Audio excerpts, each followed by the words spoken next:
दिव्या जी, आपका स्वागत है। इस विशेष कार्यक्रम में हम आपसे बात करने जा रहे हैं साइबर सिक्योरिटी, साइबर शील्ड और सोशल मीडिया तथा मेंटल हेल्थ पे पड़ने वाले प्रभाव के ऊपर।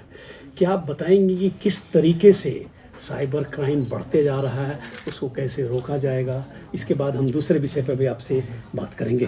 सबसे पहले तो मैं बहुत बहुत धन्यवाद करना चाहूँगी आपसे कि आपने इस टॉपिक को लगा कि इम्पॉर्टेंट टॉपिक है, क्योंकि मुझे लगता है कि डिजिटल एरा के अंदर बहुत ज़रूरी है हमको ब्रैकेट बनाना कि हम कौन सा क्या कंटेंट देखें और क्या नहीं देखें।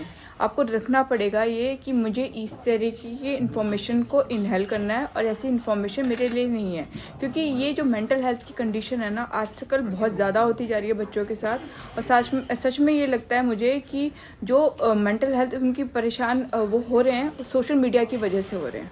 तो ये सोशल मीडिया के अंदर हमें हमेशा ये ध्यान रखना चाहिए कि कौन सी चीज़ों को हम देख रहे हैं, कौन सी चीज़ों को कंज्यूम कर रहे हैं। अगर सेकंड बुक की बात करी जाती है साइबर शील्ड, तो मुझे लगता है थोड़ा इस कैमरे के अंदर ठीक है। अगर साइबर शील्ड की बात करी जाए तो ये मुझे लगता है कि बहुत इम्पॉर्टेंट है इस एरा में, डिजिटल एरा के अंदर, कि सिक्योरिटी बहुत इम्पॉर्टेंट है वुमेन की। क्योंकि हम जब रील कल्चर में आ जाते हैं तो बहुत सारी चीज़ें हम उसके अंदर डाल देते हैं जो बहुत ही अलग तरीके से सोशल मीडिया में जाती है, और अगर डार्क नेट के अंदर आ गई तो आपके लिए बहुत सारी इन्फॉर्मेशन बहुत अलग तरीके से यूज़ हो सकती है। दिव्या जी, सोशल मीडिया के इम्प्लीकेशंस को किस तरीके से कंट्रोल किया जाए? क्या चेक्स बैलेंस लगाया जाए ताकि बच्चे कम से कम एक दायरे में रहकर अपना काम करें और इसका दुष्प्रभाव से बचा जा सके? सर मुझे लगता है बैक टू द बेसिक, जो माँ बाप कहते थे ना कि स्ट्रेंजर लोगों से बात नहीं करी जाए, ज़्यादा से ज़्यादा इन्फॉर्मेशन ना दी जाए, ज़्यादा अपने दिनचर्या को अच्छा करना चाहिए, सुबह उठना चाहिए और एक टाइम के बाद सो जाना चाहिए। तो ये सारी की सारी मुझे लगता है कि बैक टू द बेसिक आना ज़रूरी है। सोशल मीडिया ने हमें बहुत कुछ दिया है, इलेक्ट्रॉनिक चीज़ें हमें बहुत कुछ देती हैं, डिजिटलाइजेशन ने बहुत कुछ दिया है, पर कहीं ना कहीं हमारी पीस ले ली है, क्योंकि हमें पता ही नहीं है कि क्या कंज्यूम करना है और क्या नहीं करना। समाज के ग्रोथ में इंटरनेट का और डिजिटल ऑपरेशंस का काफ़ी योगदान रहा है, लेकिन इनकी कमियां भी हैं जिनको इंसान झेल रहा है। उन कमियों को किस तरीके से नज़रअंदाज किया जा सकता है मैडम? इसी तरीके से जैसे सर मैं हमेशा कहती हूँ कि आपको जो कंज्यूम करना है वो कंज्यूम करिए, कोशिश करिए अपनी हैबिट को बनाने के लिए कि अगर रील कल्चर है ना तो कितना टाइम आप डिजिटल वर्ल्ड में लगाते हैं, कितना टाइम आप उन चीज़ों को कंज्यूम करते हैं, क्योंकि कहीं ना कहीं वो आपकी मानसिकता को तो प्रभावित करती है और साथ में वो आपका जैसे कहते हैं ना कि बेसिक जो स्ट्रक्चर है वो ख़राब करती है, आपकी मानसिकता को कहीं ना कहीं इफेक्ट करती है। तो इसके लिए चेक एंड बैलेंस यही है कि आप जो कंज्यूम कर रहे हैं उसको देखिए कि कौन सा मटेरियल आप कंज्यूम कर रहे हैं और क्या आपको नहीं करना चाहिए, और ज़रूरत से ज़्यादा इन्फॉर्मेशन ना दी जाए सोशल मीडिया पे। दिव्या जी, आपकी जो तीसरी बुक है अभी वर्क प्लेस हरासमेंट, इस पे क्या कहना चाहेंगे कि वर्क प्लेस पे किस तरीके से डिजिटल के माध्यम से हरास किया जा रहा है? उसमें क्या सावधानी बरतनी चाहिए काम करने वालों को, सहयोगियों को, कोलिग्स को? जैसे एक बहुत अच्छा वर्ड है सर साइबर बुलिंग, कि आपने कोई भी इंफॉर्मेशन ले ली किसी भी कुलीग के बारे में और उसको अपने वर्क प्लेस में लगाया, वर्क प्लेस में उसको रेगुलेट किया, डिजिटलाइज किया और उसको अलग तरीके से कहते हैं ना तोड़ मरोड़ के आपने आगे प्रस्तुत किया।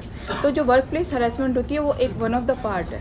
कभी ऐसा नहीं होता कि हम ना जब साइबर बुलिंग के अंदर आते हैं तो साइबर बुलिंग के अंदर सबसे ज़्यादा इम्पॉर्टेंट क्या होता है कि आपको एक चीज़ यूज़ करनी है कि एक फ़ाइन लाइन होती है वर्क प्लेस हरासमेंट की और साथ में एक सेक्सुअल हैरेसमेंट की। तो जो फाइन लाइन है वो हमेशा याद रखनी चाहिए कि कभी कभार ऐसा होता है कि हम लोग बहुत सारी चीज़ें कंज्यूम कर रहे हैं और बहुत सारी चीज़ें जैसे कहते हैं ना बॉडी शेमिंग होती है, वो सेक्सुअल हैरेसमेंट के भी अंदर आती है। कोई कहता है ना कि तुम ऐसे कपड़े पहन के क्यों आ रहे हो, तो इस कपड़ों के अंदर ऐसे लगती हो। तो बहुत सारी चीज़ें आपको सेक्सुअल हैरेसमेंट के अंदर आ जाती हैं जो हम वर्क प्लेस हैरेसमेंट में सोचते हैं कि शायद किसी ने हमें कुछ कह दिया, पर नहीं, कुछ भी कहना ज़रूरी नहीं है और एक कल्चर होनी चाहिए वर्क प्लेस के अंदर। तो जो वर्क प्लेस हरासमेंट है वो उसी के कॉन्स को लेकर है कि कॉन्स एंड कॉन्स क्या हो सकते हैं, उसकी क्या अच्छाइयाँ हो सकती हैं, क्या बुराइयाँ हो सकती हैं, और हमें ध्यान रखना पड़ेगा कि फाइन लाइन हम कहाँ पे लगाएं। दिव्या जी, प्रधानमंत्री का एक सपना है कि डिजिटल इंडिया हो, डिजिटल पूरा देश इसमें समाहित हो। आपको लग रहा है कि प्रधानमंत्री के सपने के बीच में इनकी कमियां आ रही हैं? सर मुझे लगता है कि बहुत सारे लॉज हमें चेंज करने पड़ेंगे, क्योंकि जिस तरीके से क्राइम बढ़ रहा है ना, साइबर क्राइम हो सकता है, साइबर बुलिंग हो सकता है, या औरतों के लिए हो सकता है। तो हमें कॉन्स्टिट्यूशन में बहुत कुछ चेंज करने की ज़रूरत है, क्योंकि प्रधानमंत्री का सपना तो बहुत अच्छा है कि हमारे डिजिटल युग में आ चुके हैं हम लोग। इसको जैसे कहते हैं ना कि आगे बढ़ना ही तो एक काम है कि अपने देश को आगे बढ़ाना, नेशन इज़ फर्स्ट। पर इसके साथ साथ हमें बहुत सारी चीज़ें चेंज करनी पड़ेंगी, और साथ में ये करना पड़ेगा कि जो हमारी पुलिस फोर्स है उनको भी इक्विप्ड करना पड़ेगा, उनको भी ओरिएंटेशन देना पड़ेगा कि किस तरीके से क्राइम आजकल हो रहे हैं। दिव्या जी, डिजिटल ऑपरेशंस के जो कमियां हैं उनका प्रभाव बहुत खतरनाक समाज पे पड़ रहा है, बच्चों के ऊपर पड़ रहा है, युवाओं के ऊपर पड़ रहा है। ठीक है, सब काम छोड़ छाड़ के लोग मोबाइल्स के ऐप पे लगे हुए हैं। ठीक है, सामाजिक रिश्तों के ताने बाने में दरार पड़ रहा है। तो आपको कहीं ना कहीं लग रहा है कि इस पे कुछ सख्त गाइडलाइन की आवश्यकता है? से सख्त गाइडलाइन की आवश्यकता तो मुझे लगता है कि कहीं ना कहीं अंदर से पता होना चाहिए, क्योंकि हमें लगता है कि हम दूसरे से बात करते हैं ना, जब बात करते हैं तो वो हमें जज कर रहा होता है। तो इसलिए हमने इलेक्ट्रॉनिक गैजेट का सहारा ले लिया है कि ये हमें जज नहीं करता। तभी कहते हैं ना कि चैटिंग होने लगी है, लोग बात करने लगे हैं, स्ट्रेंजर लोगों से बात करने लगे हैं और उन लोगों से एक संबंध बनाने लगे हैं। माँ बाप से बात करना ज़रूरी नहीं समझते, क्योंकि माँ बाप तो ये बताएंगे कि तुम गलत कर रहे हो, तुम्हें मशीन कभी नहीं बताएगी तुम्हें गलत कर रहे हो। तो ये जो चीज़ है ना कि आजकल ये क्यों बढ़ता जा रहा है, क्योंकि हमें लगता है कि डर दूसरे वाला बंदा हमें इवेलुएट करेगा और हमें ये बताएगा कि ये गलत है, तो इसलिए मशीनों का उपयोग ज़्यादा बढ़ता है। दिव्या जी, आधुनिक भारत के विकास में क्या आपको लग रहा है सही मायने में कि डिजिटल रिवॉल्यूशन एक अपना महत्वपूर्ण योगदान देने जा रहा है? जी सर, ये तो बहुत ज़रूरी है कि डिजिटलाइजेशन बहुत ज़रूरी है इस देश के लिए, और एक बहुत बड़ा योगदान बढ़ता जा रहा है। जी, हम कंट्रीब्यूशन की बात कर रहे थे कि डिजिटल ऑपरेशंस में किस तरीके से भारत का के विकास में इसका योगदान है। आप कुछ बता रही थी दिव्या जी। ये बता रही थी कि सर जिस तरीके से क्राइम हो रहे हैं ना, और जिस तरीके से टेक्नोलॉजी चेंज हो रही है, हर एक पैरामीटर में, हर एक, मुझे लगता है हर एक जनरेशन की अलग प्रॉब्लम होती है। इस जनरेशन की ये प्रॉब्लम है कि हम किस तरीके से कंसंट्रेशन करें एक पर्टिकुलर सब्जेक्ट के अंदर, और किस तरीके से अपनी क्रिएटिविटी बढ़ाएं। तो हमें इक्विप करना पड़ेगा अपने टीचर्स को भी, अपने पुलिस फोर्सेस को भी, और टेक्नोलॉजी के साथ साथ हमें सीखना पड़ेगा कि क्या गलत है और क्या सही है।